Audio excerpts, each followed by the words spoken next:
50 tons of slate the mine walked away from, dumped across her hillside. The mine's manager smiled, called it a favor, and handed her a bill. She set the bill down, picked up her father's hammer, and split the first stone. 3 counties of suppliers laughed. Then their customers stopped calling them. Her hand stayed flat on the top of that stacked pallet a long time, the way you'd keep a hand on a horse's neck to tell it you're still there. Slate. Cut ends and off-cut, split faces going blue-gray in the barn dark. Merritt Vance was 24 years old, dark auburn hair in one thick braid down her back, loose strands stuck to her temple with sweat, and the brass and wood folding rule in her jacket pocket knocked against her ribs every time she shifted her weight. Rewind 8 weeks. The trucks came up her lane on a Tuesday. You could hear them before you could see them. Jake brakes coming down off the county road, then the long, grinding pull up the grade past the mailbox. Merritt was out at the spring box with a wrench when the first one crested. Tandem dump, mine plates, bed already tilting like it couldn't wait. The farm was 160 acres of Kentucky hillside. Her father, Eli, had worked until the morning his heart quit in the equipment shed. 8 months gone now. Thin ground, 6 inches of topsoil over shale in the good spots, and less than that everywhere else. Eli had run 40 head and made it work by knowing every rock on the place by name. Merritt had run it alone since March and knew the arithmetic cold. $4,100 owed on the tractor note, $900 and change at the feed store, and property tax due in November. The truck backed to the lip of the North Hollow and let go. 50 seconds of noise. Slate coming off the bed in a gray avalanche, sliding, ringing, a sound like somebody dumping 10,000 dinner plates into a ditch. Then it pulled forward, dropped the bed, and went back down the lane for another load. 9 loads that day, 11 the next. Merritt walked down there on the 3rd morning in her scuffed tan boots, corduroy trousers already gray to the knee with stone powder, and stood square-shouldered at the edge of the pile with her hands loose at her sides. The mine had an easement through the North Hollow, filed in 1938. Her grandfather signed it for $11 and the right to a haul road, and somewhere in the language was a clause about deposit of inert overburden, which is lawyer for we'll put our garbage wherever we like. The car that came up on Friday was clean. That's how you knew. Donald Crease got out of it in a charcoal wool suit jacket, white Oxford, maroon tie, black Oxfords he did not want touching the mud. Mid-50s, tall, heavy in the chest, steel gray hair combed flat with a side part, gold-rimmed rectangular glasses catching the light. He carried a slim aluminium clipboard against his ribs like a shield. One hand went into his trouser pocket and stayed there. "Miss Vance." He looked past her at the spoil heap and smiled at it. "I want to do you a favor." The favor went like this. The mine was in the middle of what he called a reclamation posture. That slate was legally theirs, which meant they were on the hook to haul it back out and dispose of it. $75 a load. 50 tons already down, and more coming. "Now, I could bill that against the easement and drag you through it," Crease said, tapping the clipboard. "Or you sign this conveyance, take title to the material, and it's your problem. Free rock, sweetheart. A girl in your position ought to be writing me a thank you note." He said it the way a man says a thing he's said 40 times. Your daddy couldn't make a dime off this hill with cattle on it, he added, and you're not going to make one off a rock pile. But it costs you nothing to sign, and it saves me a line item. Everybody wins. He'd already decided she was too poor to matter and too young to read. Merritt didn't answer him. She said she'd think on it, and she went up to the house. The journals were in the equipment shed in a nail keg, 31 of them, spine-cracked composition books going back to 1949. Eli wrote the way he talked, which was rarely and to the point. Weather, calving dates, what a fence cost. And in the 1961 book, halfway down a page about a cistern he'd lined with flat stone hauled from the same North Hollow, one line she'd read 4 times already and would read 40 more. Waste is only stone nobody bothered to measure. He'd underlined it. Eli didn't underline things. Under it, in the same hand, quarried this face 1959, split clean on the bed, 3/8 to 1/2 inch, roofing slate if a man had time. She sat at the kitchen table with the book open and her thumb on that line until the light went. Word got around, because word always does. She went to the feed store in Marrowbone that Saturday for mineral and a roll of high tensile. And Hollis Barnett was on the porch, with his thumbs in his red suspenders, chambray sleeves rolled, forearms freckled dark, that bent tin tape clipped to his belt. 3 other men with him. Hollis was 62 and had known Eli since they were both too young to shave. "Heard the mine give you their leavings," Hollis said, not unkind, which somehow made it worse.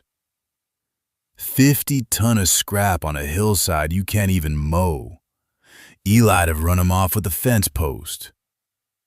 One of the others laughed and said the Vance place was finally producing something. Rock. Merritt paid for her mineral. She took her receipt. She loaded the wire into the truck bed herself, and she drove home with the window down.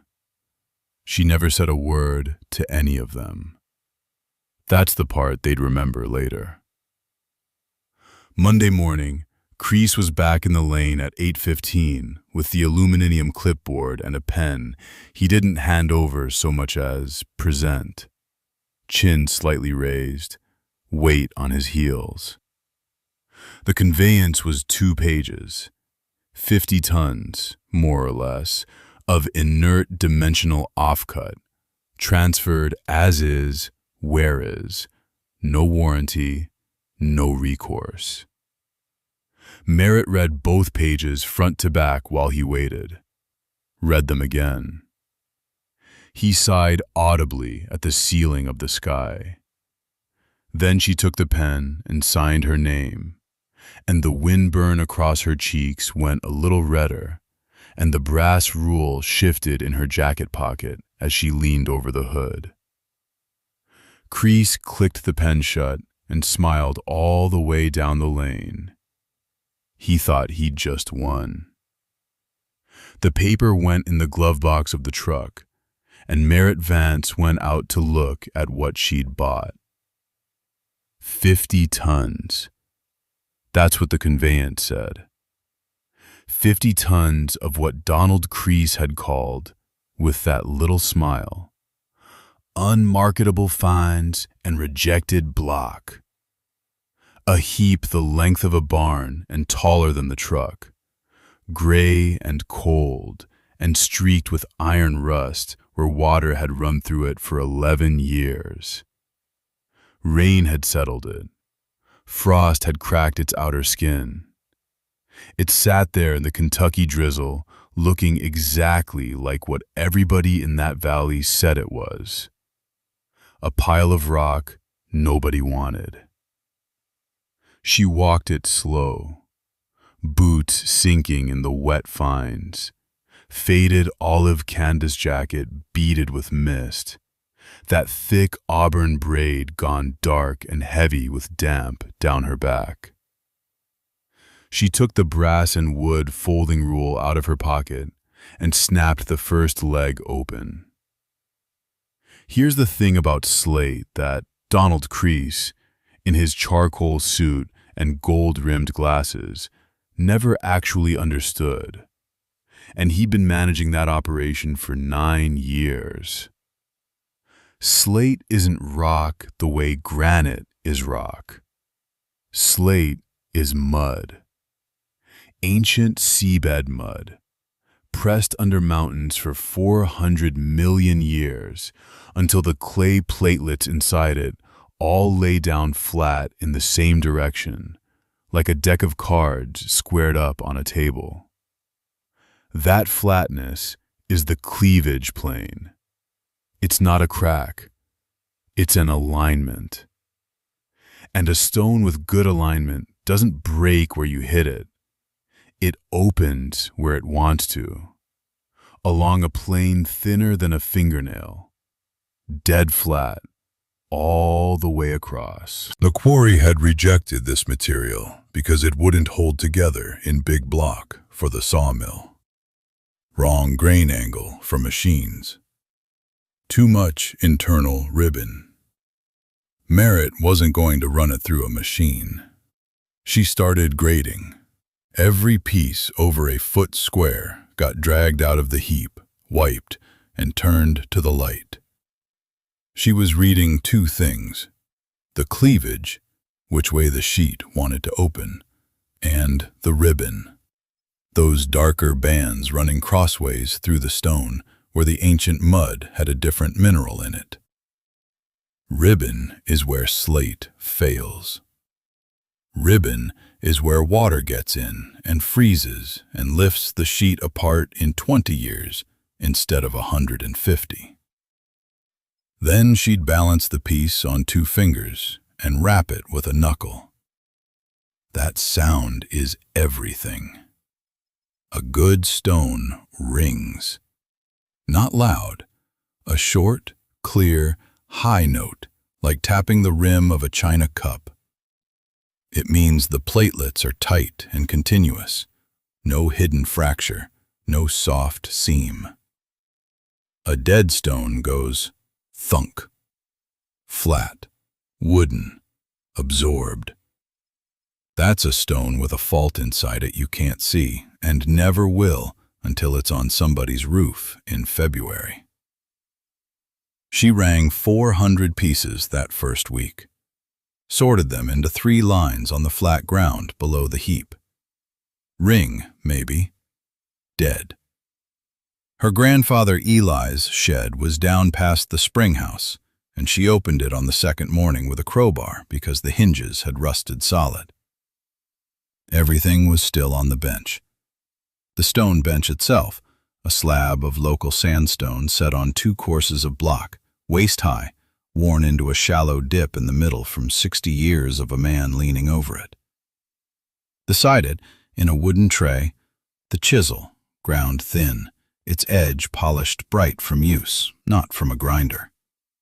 The zax, that odd, ugly, brilliant tool, a heavy blade like a cleaver with a spike sticking off the back for punching nail holes. 3 whetstones in a tin, a leather apron gone stiff as a board. She oiled the zax with lard because it was what was under the sink. Then she sat down and put an edge on the chisel with the finest of the 3 stones. 40 minutes of work, until it would shave hair off her forearm. Then she picked her best ringing stone and tried to split a roof slate at 3/8 of an inch. It broke in half. She picked another.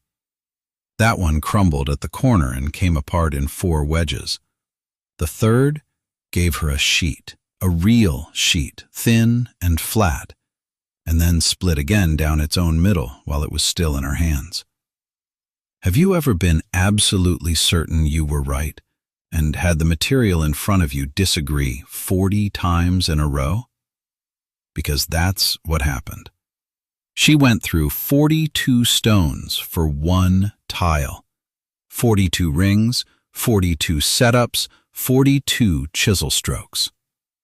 Her wrists swelled. The freckles across her nose disappeared under gray stone dust, and the windburn on her cheeks went raw. And by that Thursday afternoon, she'd figured out 3 things the hard way, which is the only way that sticks. 1. You don't split cold slate.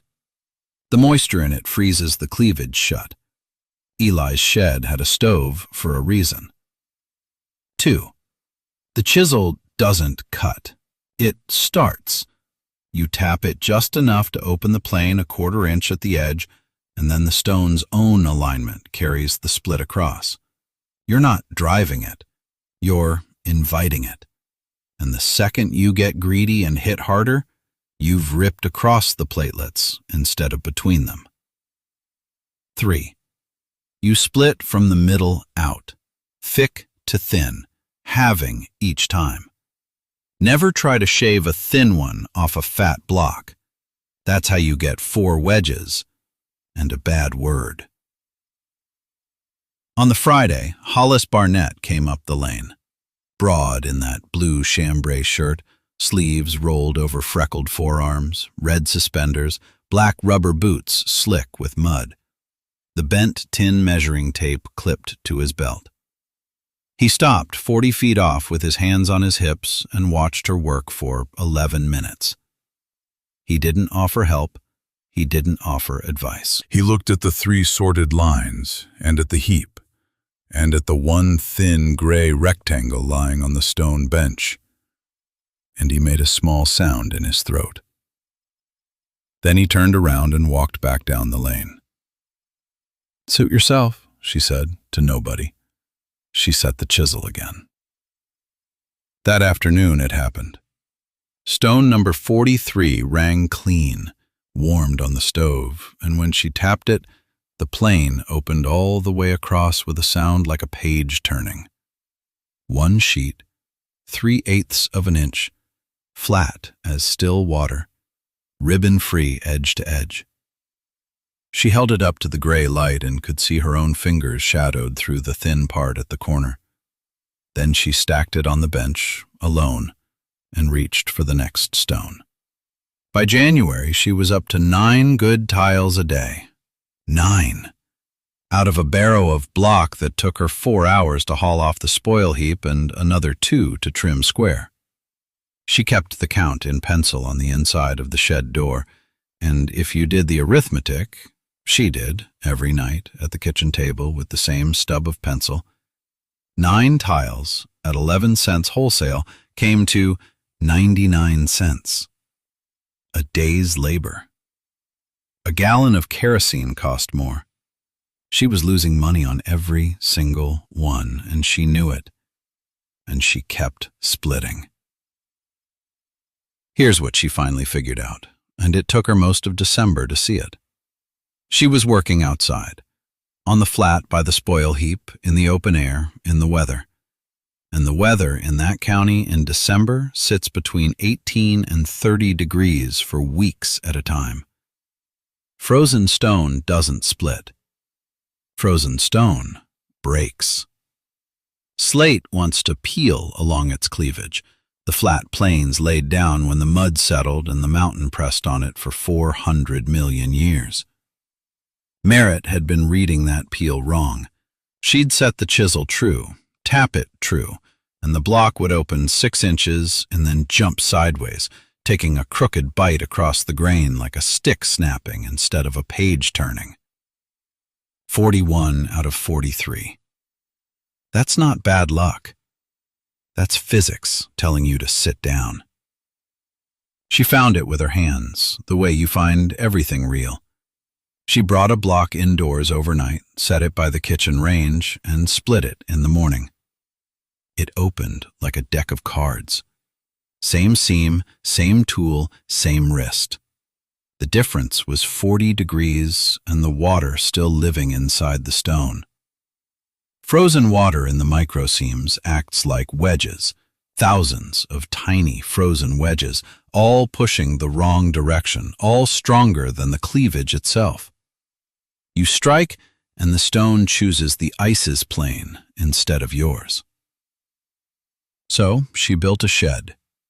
She pulled it out of the collapsing hay barn, chestnut timber, 70 years old, hard as iron and free.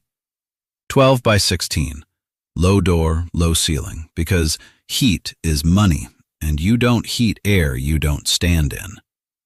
She set a small cast iron stove in the corner, the kind that costs $18 used and burns anything, and she ran the pipe out the gable end. Cut 2 vents low on the north wall and 1 high on the south. Then she took a strip of muslin, 6 inches wide, and held it at the firebox opening. That's how you read a draft.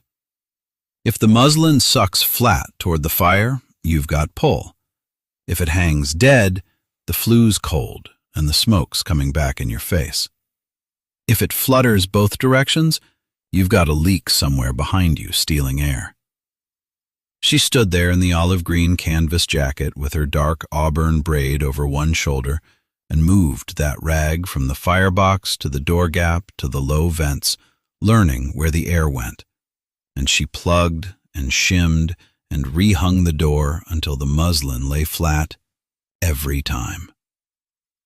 Inside, on the racks she built along both walls, the raw block sat and warmed. 48 hours minimum. She was breaking the frost out of stone, and she didn't have the word for tempering yet. The neighbors quit laughing about then, which sounds like progress, but isn't.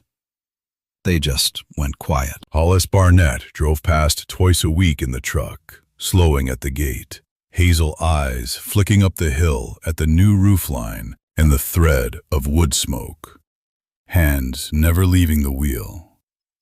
He didn't stop. That was the whole conversation. Down in the valley, though, the laughing had just found a bigger room. Ardell Slate and Tile had been buying out of the county's good quarries for 30 years, and word got to them that some girl was picking through the mine's discard pile with a hammer. Donald Crease heard it in his office and thought it was the funniest thing he'd been told all winter. Gold-rimmed glasses, charcoal suit, slim aluminum clipboard tucked against his ribs, one hand in his trouser pocket, like a man who's never once carried anything heavy. "Let her freeze up there," he told his yard foreman. "She's playing house on a rock pile. When she's done losing her daddy's money, she'll come down and sell me the hill for whatever I feel like offering, and she'll say, 'Thank you.'" He said it pleasantly. That's the part that ought to make your jaw tight. February, the doubt came for her. It always does, and it doesn't knock. 2 envelopes on the kitchen table.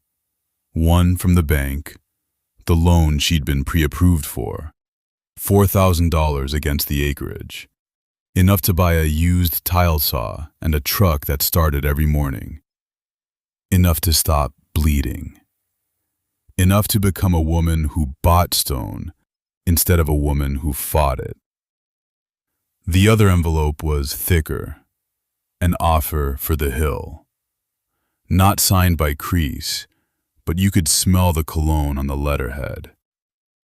It was more money than she'd made in her life, and it was maybe a fifth of what the seam under that hill was worth, and the letter used the word generous twice. Have you ever sat alone in a cold kitchen with 2 ways out in front of you, both of them easy, and known that taking either one meant you'd spend the rest of your life explaining yourself? She sat there a long time, wind in the stovepipe, her hands flat on the table, wind-burn stinging across her cheeks from the day's work, the pale thumbprint birthmark below her ear catching the lamplight when she turned her head. She didn't sign anything. She got up and went to the shelf where Eli's tools lay. The striking hammer, with the handle worn into the shape of a hand that wasn't hers. The two chisels. The Zax, with its notched blade. She put her palm on the hammer and left it there. And his line came back the way it always came back, in that flat mountain register he used when he was done arguing. Stone doesn't fight you. It's just waiting to be understood. So she opened the journal, not the front, the middle, where the writing got smaller and more careful. Page 51. 4 lines in pencil about splitting stone, wet and warm. Quarry sap, he called the water in it. And the note said the sap must never freeze and never fully dry. She read it twice, and she understood, finally, exactly why the mine scrap had been breaking. Spring came in wet and green, and the shed stayed warm, and that changed everything. Here's what she'd been doing wrong, and what Eli's page told her. Slate out of the ground is wet stone, not damp, wet. Water sitting inside the grain the way sap sits in green lumber. And that water is the only reason the sheets will separate clean. Let it dry and the clay layers lock. Let it freeze and the water expands and shatters the stone from the inside out like a busted radiator.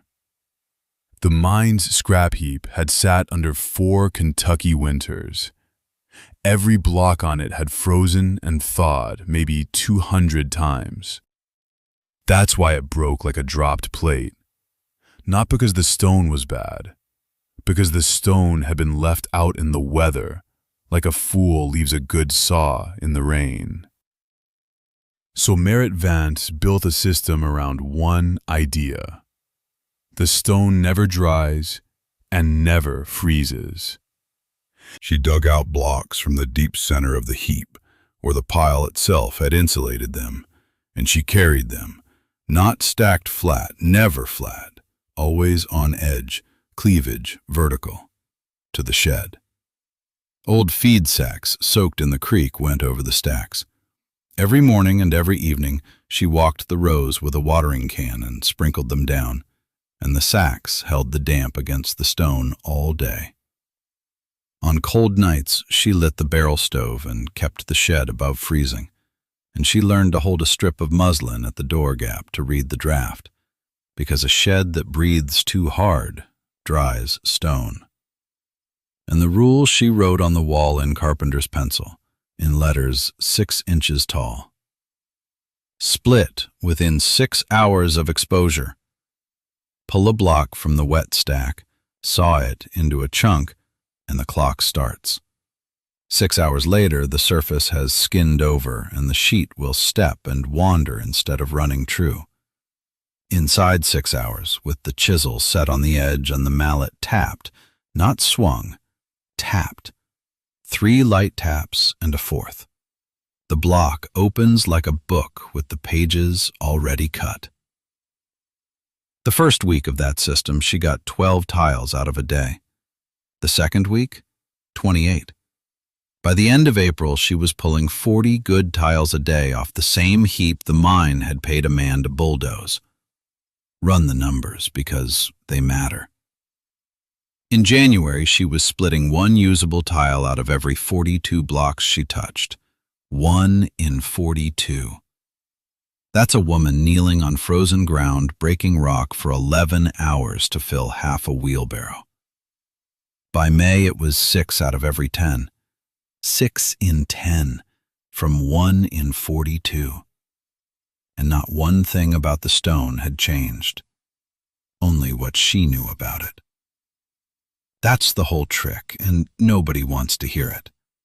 The waste was never the problem. The handling was. Then came the part that separated a pile of split rock from a product somebody would buy. She graded. Eli's journal had a page of sizes, and she followed it like scripture. 24 by 12 for the eve courses, where the weight does the work, 20 by 10 for the field, 16 by 8 for the upper runs and the valleys. Tolerance 1/16 of an inch on length and width, checked with the worn brass and wood folding rule out of her jacket pocket. Every single tile. No exceptions. Thickness graded by feel and confirmed on a wooden gauge she cut herself. 1/4 inch, 3/8, 1/2 inch. Anything that rang dull when she tapped it went back on the scrap pile, because a dull ring means a hidden fracture, and a hidden fracture means a hole in somebody's roof in 9 years. 3 stacks against the shed wall, sorted, squared, and counted in chalk. She kept the count in a ledger with her father's hand still in the front pages. The holes came last. Eli's Zach's, the flat blade with the pointed spike welded off the back, punched from the underside so the hole came out with a countersunk crater on the face, and the nail head sat down into the crater flush instead of standing proud where ice could catch it. 2 holes per tile, 1/3 of the way down from the head, and she did the math a roofer does before he ever climbs a ladder. Headlap 3 inches minimum. Exposure equals the length minus the headlap divided by 2. So a 20-inch tile at 3 inches of lap gives 8.5 inches showing. Every point on that roof covered by 2 thicknesses of stone at all times, 3 at the laps. Pitch had to be 6 in 12 or steeper, or water would climb back under the lap on a driving rain. Her barn was 7 in 12. Perfect. Have you ever wagered everything on an idea no one else believed in? Not a weekend of it, not a hobby. 2 years of your one life, every dollar, every daylight hour, while men who've known you since you were small drive by slow and don't wave, and the whole county has decided in advance what a stubborn woman and a rock pile add up to. Because Donald Crease had already told her, in that patient voice, with his gold-rimmed glasses catching the light and the aluminum clipboard against his ribs, exactly what she was. Miss Vance, I've watched a lot of little operations like yours come and go. You're playing with garbage. That's not an insult. It's an inventory classification. Garbage. And frankly, people who can't tell the difference between a resource and a refuse pile don't tend to last out here. Do yourself a favor and go get a real job before you embarrass your daddy's name any further. She wrote his name in the ledger under disposal fee paid and said nothing. June, she roofed the barn, stripped the rotted cedar, lay the felt, snap her chalk lines, and start at the eaves with a doubled starter course. Copper nails, because steel rusts out in 30 years and copper doesn't, and she'd rather buy nails once. Set the nails snug, not tight. The tile has to move a hair with the seasons or it cracks itself.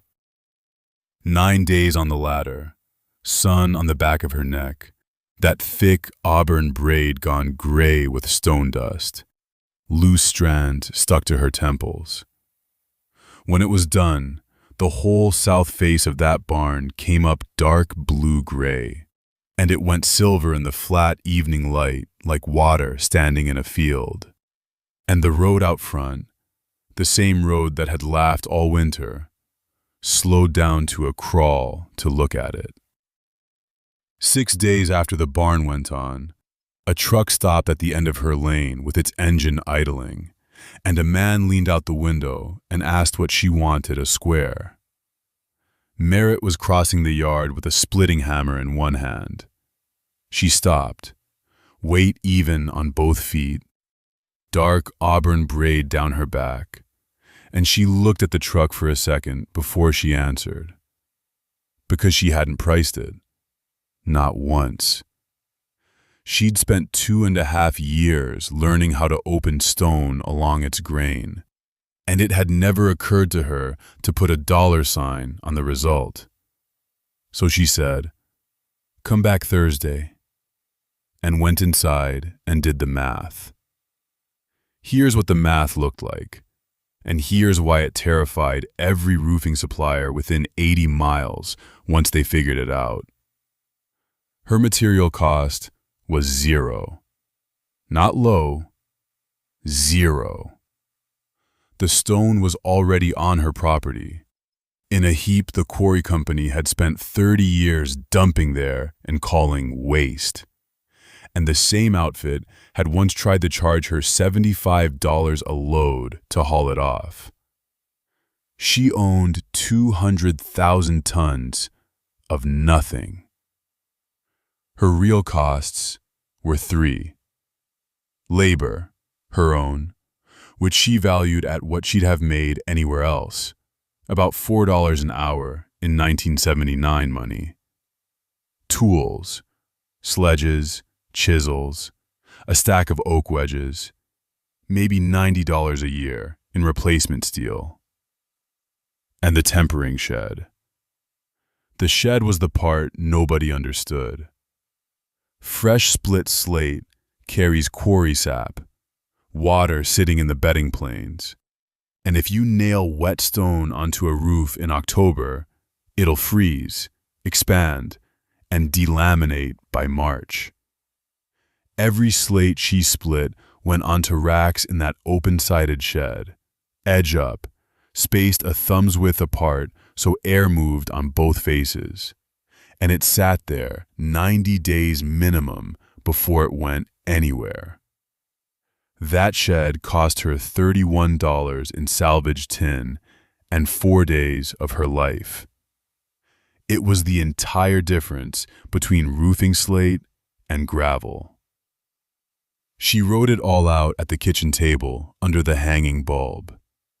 A square, 100 square feet of finished roof, took her roughly 9 hours of splitting, trimming, and punching nail holes.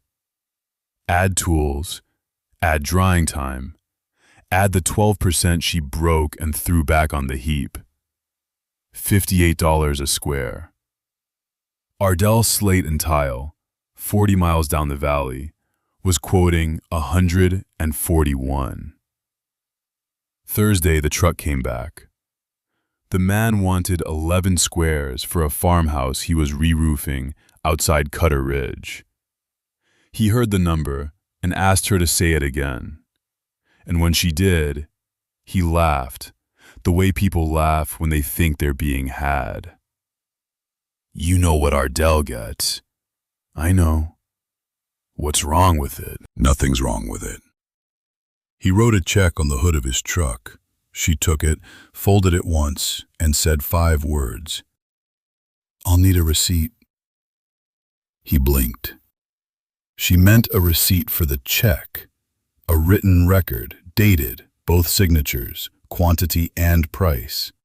Because a woman selling stone out of a spoil heap with no company name and no letterhead was going to have exactly one defense when somebody decided to claim she'd never delivered. He tore a page out of a fuel log and they both signed it. That scrap of paper is still in a coffee tin in that farmhouse today. 10 days later, she drove out to Cutter Ridge and stood in the road and watched 3 men lay her slate on somebody else's house. You want to know what that felt like. Have you ever put 2.5 years into a thing everybody told you was a pile of garbage, and then watched a stranger nail it down like it was the most ordinary material in the world? That's the whole prize. Nobody up on that roof was thinking about her. They were just working, and the stone was just stone, and it went on clean. The foreman came down the ladder at noon and asked where she'd got it. She pointed north. "Punch holes are dead center," he said. Ardell's run off by a 1/4 inch half the time. We got to repunch on the roof. Hers didn't, because she punched from the back face with a hand die she'd made from a truck axle. So the hole broke out clean on the weather side instead of blowing a crater in it. Small thing. That kind of small thing is what roofing crews talk about at 7 in the morning with coffee going cold in the cab.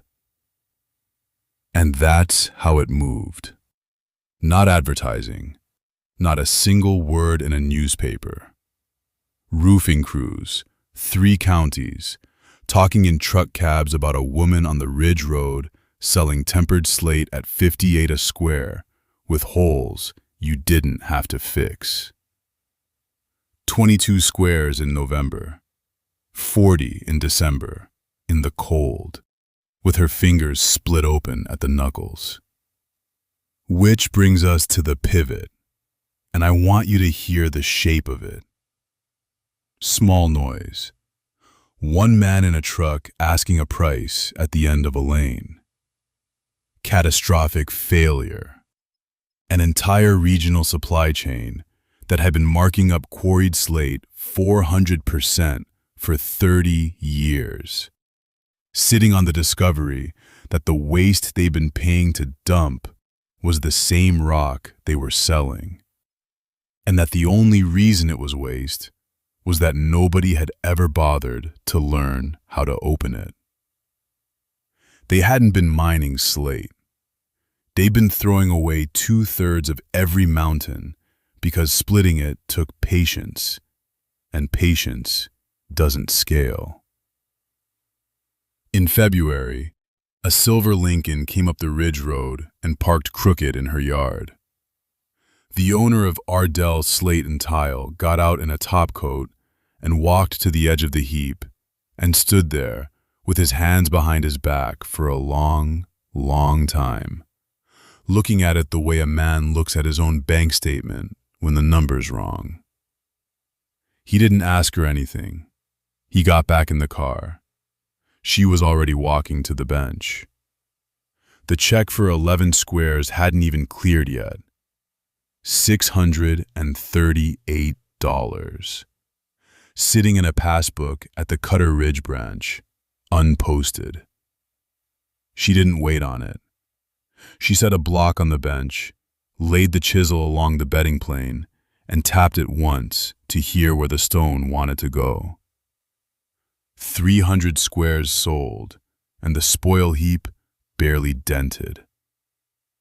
She stood at the base of it on a cold morning in March, with her breath hanging in front of her face, the olive green canvas jacket buttoned to the throat, that thick auburn braid down her back, and she did the arithmetic out loud, like a woman reading a verdict. The heap ran roughly 50 tons of sound-splitting stone. 50 tons at the yield she'd proven over 2 winters came out near 1,400 squares of roofing slate. 1,400 squares at $58 was $81,000. $81,000. Sitting in a pile the mine had paid $75 a load to dump on her father's hill. She pulled the brass and wood folding rule out of her pocket and stood there flicking it open and shut, the way he used to when he was thinking. And the thing that landed on her wasn't triumph. It was something closer to nausea. Because if the heap on her hill was worth $81,000, then every heap in the county was worth the same. And there were 9 of them she could name without looking at a map. Here's the pattern she'd just walked into, and it's uglier than it sounds. The slate industry in those hills didn't make its money on slate. Not really. It made its money on the spread between what a finished square sold for and what everything else cost. And the single biggest cost line, the one nobody printed in the brochures, was getting rid of the stone that didn't grade. 60% of what came out of a good seam went to spoil, not because it was bad rock, because it was awkward. Wrong length, wrong thickness, a stress line running crooked, a butt end that wouldn't square to the standard 18 by 12 the wholesalers had decided 100 years ago was the only thing worth having. So, they hauled it off. They paid trucks, they paid dump fees, they paid men to move a mountain twice. And the whole time, the margin they were protecting was a margin they were manufacturing by throwing away 2/3 of their own product. Merritt's father wrote it in the journal in 1971, in pencil, on a page with a coffee ring on it. Waste is just a failure of imagination. She'd read that line probably 400 times by then. That morning, it stopped being a nice thought and started being a business plan. Because if the offcut was free, and it was worse than free, it was a liability somebody was paying to be rid of, then her raw material cost was zero, and her only real inputs were her own 2 hands, a splitting chisel, a sax for trimming, and time. Ardell Roofing Supply was quoting $141 a square with a 9-week lead. She could quote $58 and clear more per square than they did, forever. And there was not one damn thing they could do about it except start hauling their own spoil back out of the ditch. So she wrote 2 letters. She wrote them at the kitchen table on lined paper, plain as a fence post. One to the Deacon's Quarry over at Slate Ridge, and one to the Harlow operation 22 miles south. She offered to take their offcut. All of it. Any dimension over 11 inches, any thickness, no sorting required on their end. She would bring her own truck. She would sign for the load. She would pay nothing and charge nothing, and they could cancel their disposal contract the day she started. Deacons wrote back in 8 days. Harlow called. Have you ever handed somebody a gift so obviously good they spend the first 10 minutes looking for the trick in it? The Harlow foreman kept asking what the catch was. There wasn't one. Their disposal line ran $11,000 a year. She erased it with a stamp. And that was the winter Hollis Barnett came up the lane. He came in the blue chambray shirt with the sleeves rolled past those thick, freckled forearms, red suspenders over the patched duck trousers, the bent tin measuring tape clipped to his belt, and he stood at the edge of her splitting shed with his hands on his hips and that slight forward stoop, and didn't say anything for a long minute. This was the man who'd told half the county she was playing in a rock pile, who'd said out loud at the feed store that Gareth Vance's girl had inherited his nonsense along with his debt. He watched her set a block on the break, watched her find the grain with her thumbnail, watched the chisel go in and the stone open along its own natural plane with that clean, dry tick, like a book falling open to a page it already knew. My boy's got 40 ton of that stuff behind the barn, he said. Been paying to move it since '81. She kept splitting. I'd take it kindly, Hollis said, if you'd show me how you read the grain. No apology. Never was one. In those hills, a man doesn't say sorry. He just shows up and asks a question with his hat literally in his hand.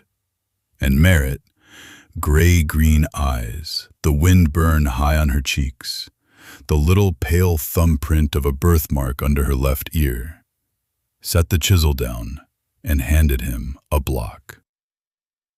Feel for the ribbon, she said. It'll tell you where it wants to go. He was there 4 hours.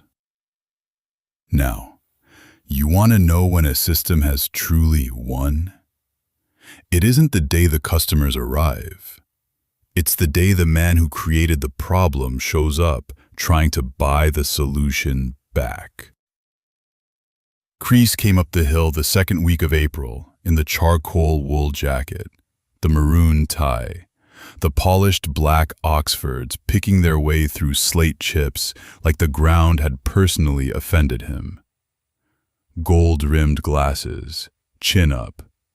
That slim aluminum clipboard clamped against his ribs like a shield. And one hand in his trouser pocket, and a smile he'd clearly practiced in the truck mirror.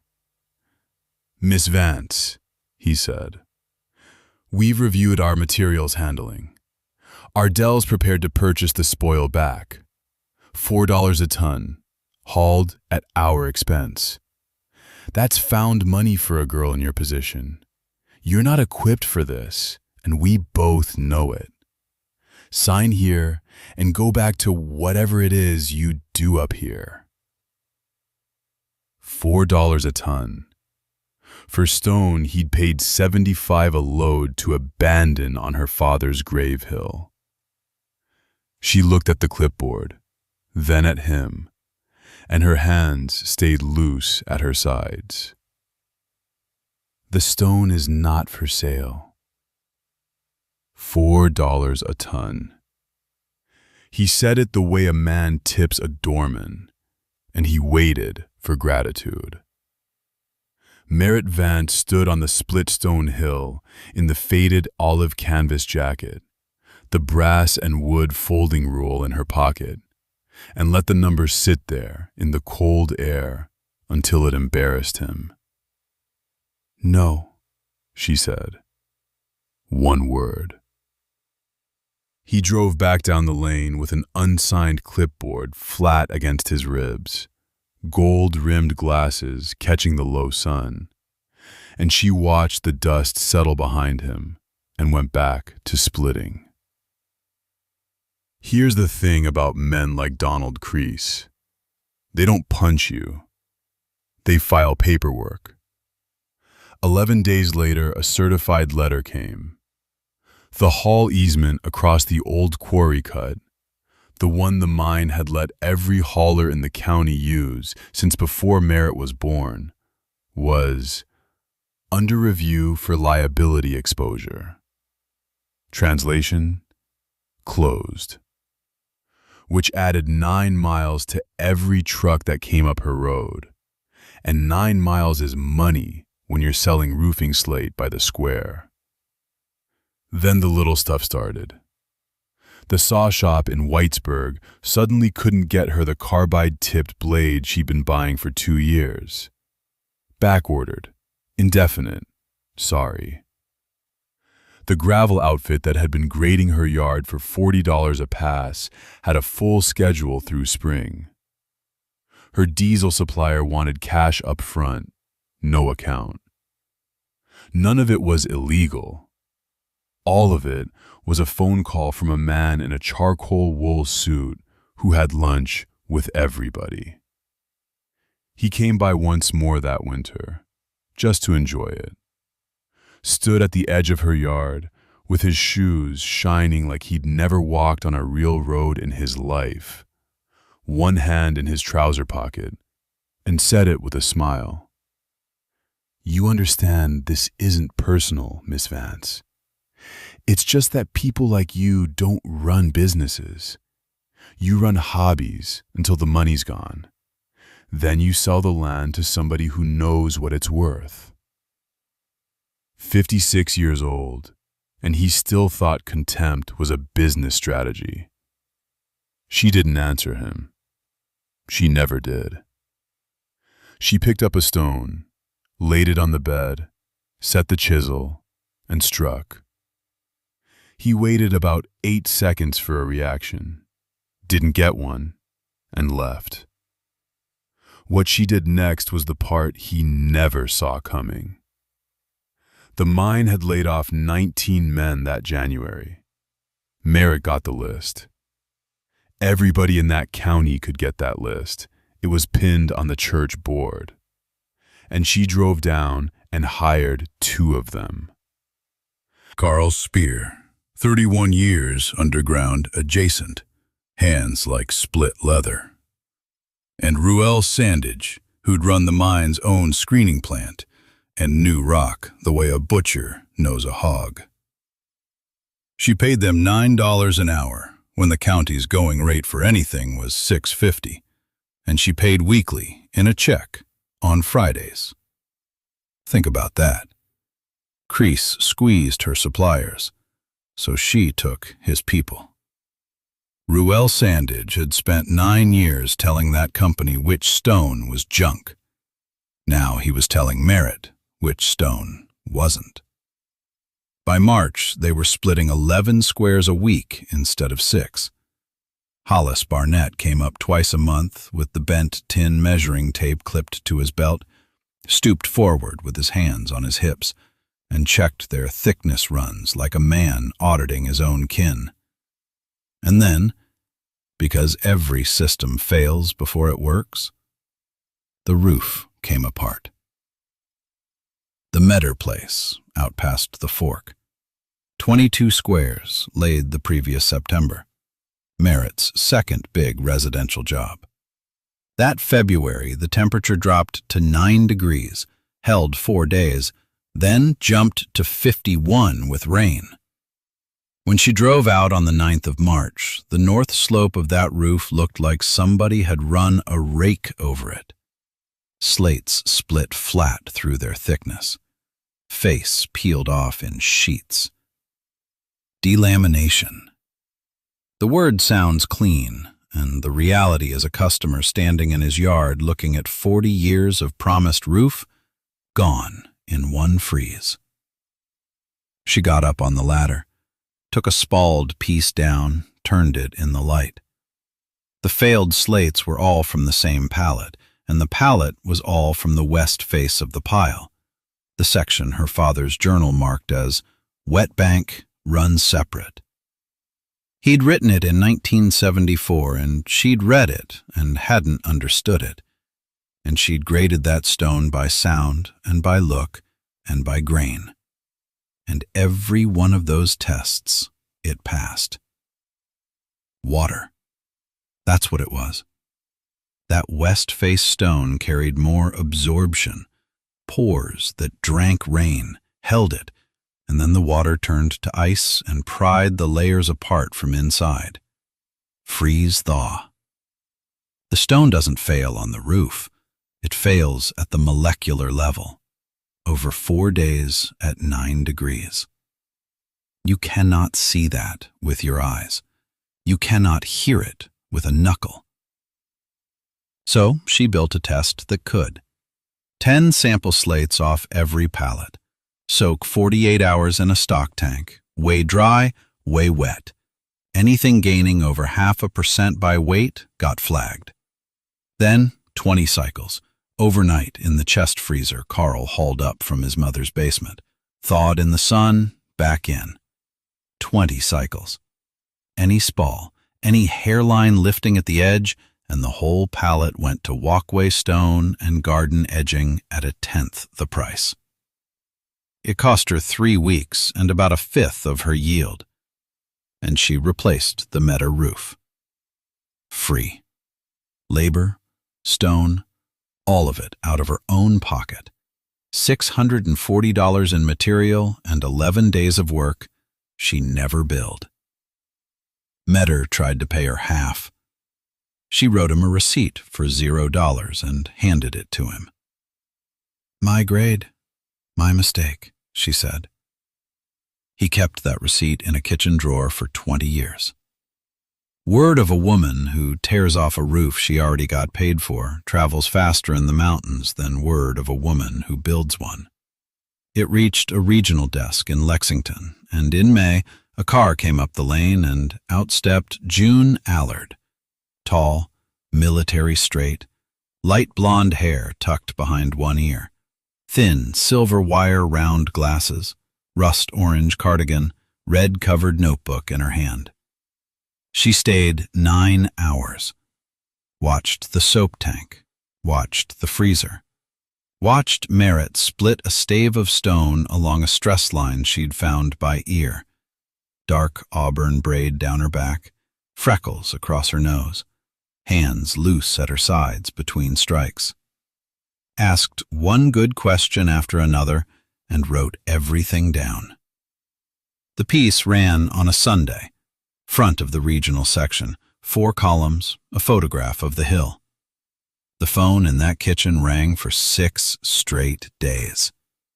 6 days. That phone did not stop for 6 days.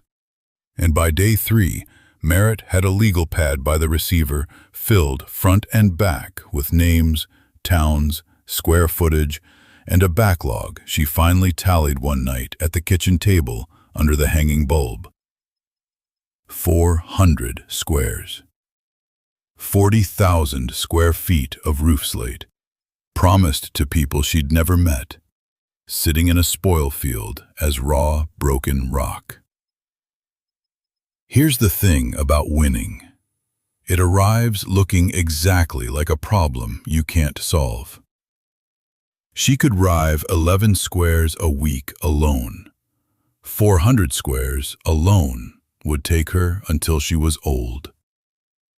So she did the arithmetic the way her grandfather had taught her to do it, on paper, in pencil, with the eraser used honestly, and came out the other side knowing she had to stop being a woman with a hammer and start being a shop.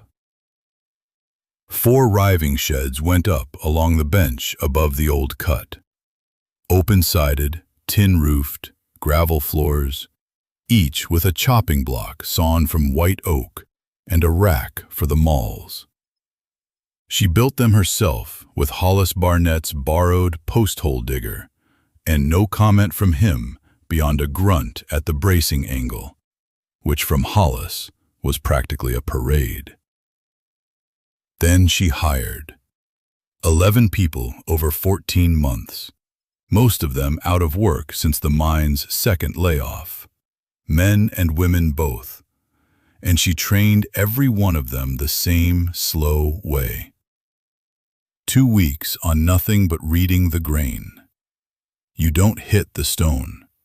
You listen to where it wants to come apart, and you put the chisel there. A good splitter feels the release in the wrist before the sound reaches the ear. She'd tell them, if you're fighting it, you're wrong. Move the chisel a 1/4 inch and try again. The grading table was the part nobody expected. 12 feet of planed maple with a steel rule inlaid flush along the near edge, set under the north window where the light was flat and honest all day. Every finished piece crossed it. She wrote the standard out in her own hand and nailed a typed copy to each shed post. Thickness 3/16 to 5/16. No piece varying more than a 1/16 across its own body. Length tolerance plus or minus a 1/4 inch. 2 nail holes, punched from the back, 3/4 of an inch from the sides, 1.5 inches down from the head. Ring test on every piece. Struck on the corner with the butt of a chisel, it must sing. A dead thud means an internal seam, and a dead thud goes in the rubble pile without argument or sentiment. She lost about 9% to that pile. She could have shipped them. Nobody would have caught it for 4 winters. She never once considered it. Ardell Slate and Tile closed its retail counter that spring. 61 years of standing behind glass, and they shut the doors on the public side. And 3 weeks later, their buyer drove out the lane with a folder under his arm and asked whether Vance Quarry would consider a wholesale account. Not supply us, consider us. The man who'd told her 4 years back that the stone she was picking through was construction fill and that she ought to find honest work. She said, "I'll need a receipt for every load, signed at pickup." He said that was fine. He signed. 2 other outfits started sizing their own scrap that year. Meade County and a little family operation over in Hancock. Didn't call, didn't ask, didn't credit anybody. They just started punching nail holes 3/4 from the side and 1.5 inches down, because Merritt had published her tolerances in the trade sheet and published them free.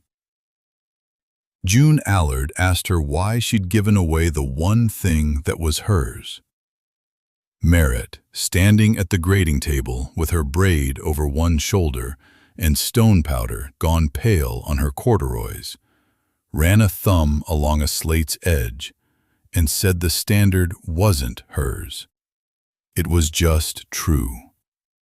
Anybody could have written it down. She'd only gotten there first. That's the whole difference between a business and a moat. Which brings us to Donald Crease. Remember him? Gold-rimmed glasses, aluminium clipboard against his ribs, that little heel-rocking stance. The man who'd stood on her hill in his polished black Oxfords and told her, with a smile you could have skated on, that this was waste rock, that her grandfather had been a stubborn old fool who died broke, and that girls who couldn't read a P&L shouldn't be playing at industry. He'd offered her $75 a load to haul her stone away. $75 to take her inheritance to the county fill. He never came back to argue. They never argue when it's over. He simply had nothing left to sell her, and a man like that without leverage is just a suit with a clipboard and a mounting disposal cost. Because here's what happened to his operation. Spoil disposal ran him about $11,000 a year in permits, hauling, and containment. Merritt's shop was buying broken slate from 3 counties. So in October, his office sent a letter, typed, unsigned by him personally, a free haul agreement. Vance Quarry could take the entire Crease spoil field, all of it, at no cost, indefinitely, provided the company was released from disposal liability. She read it twice at the kitchen table and signed it with the same pencil she used for the grading log. Before that, though, there was Hollis. Late September, the barn he'd roofed in galvanized tin back in '61 finally gave up along the ridge, and he came up the lane with his thumbs in his red suspenders and his hands going to his hips the way they did when he was working up to something. Asked what she'd charge him. She said nothing and put 4 men on it for 2 days and stood on the ground calling out courses while they laid 18 squares of hard blue-black stone that would outlive every person on that roof. He looked at it a long time from the fence line. Said he'd been sure she was throwing her life at a rock pile. She wiped her hands on her jacket and told him what her grandfather had told her, standing in the same field. Waste is just a failure of imagination. Hollis nodded once. Didn't say sorry. Never would. Then the sound of gears down at the mouth of the lane. Another truck, empty bed, backing up toward the spoil field. First light on the hill, and the frost lies in the terraces like powdered sugar in a mold. Merritt Vance walks it the way she has walked it for 40 years. Boots on the switchback path, the same faded olive green canvas jacket gone soft as cloth napkin at the elbows. The brass and wood folding rule riding in the right pocket where it has always ridden. The braid down her back is silver now, thick as ever, dark auburn only in the underlayer where the light doesn't reach. The windburn still sits across her cheeks. The freckles are still there, faded into the pink. The thumbprint birthmark below her left ear hasn't moved an inch. Neither has the hill. But everything on it has. Where the spoil field used to lie, that gray, dead heap of broken slate the county assessed at 0 and the state called an abandoned waste deposit, there are 11 stone terraces stepping down to the creek, planted in clover and hazel and blueberry. Held by dry-laid walls, she and 3 generations of hired hands built out of the very rubble everyone told her to leave alone. Not one drop of mortar. The walls breathe. Water goes through them. Frost heaves against them, and they settle back down, tighter than before. The topsoil on Terrace 4 ran 1.5 inches deep when she started. It runs 11 inches now, black and crumbly, worms in it, thick as pencil lead. The rest of the pile went on roofs. That's the part the accountant eventually understood. Merritt's whole business was built on a simple insult to the market. The industry-graded slate by whether a block would yield a full 24-inch shingle. And everything that wouldn't, the short ends, the tapered wedges, the wild-grained pieces that split offline, got pitched over the bank as scrap. 60% of every good block. 60. She built a shop around the discards, graduated coursework, big at the eaves, down to small at the ridge, the way the old Welsh roofers did it, before somebody invented uniformity and charged extra for it. Random width slate, ends culled to length instead of thrown out. She priced a roof at roughly half what a quarry-grade job cost, and it lasted the same 150 years. Because stone doesn't know what grade you stamped on it. 2,140 roofs at last count. 3 counties, churches, farmhouses, a fire station, a library, and a whole lot of ordinary houses whose owners had been quoted $18,000 for slate and told, politely, to buy asphalt like people of their means. 4 generations of roofs now standing in the same weather. She has re-nailed a few. She has never replaced one. The money worked the way she said it would in 1974, to a room full of men who laughed into their coffee. Waste hauling had been a cost line, $75 a load to truck it off. Now the calls come to her free, delivered, from 6 operations, including the one Donald Crease used to run, before the company reassigned him to something with a smaller desk. That was the whole battle in the end.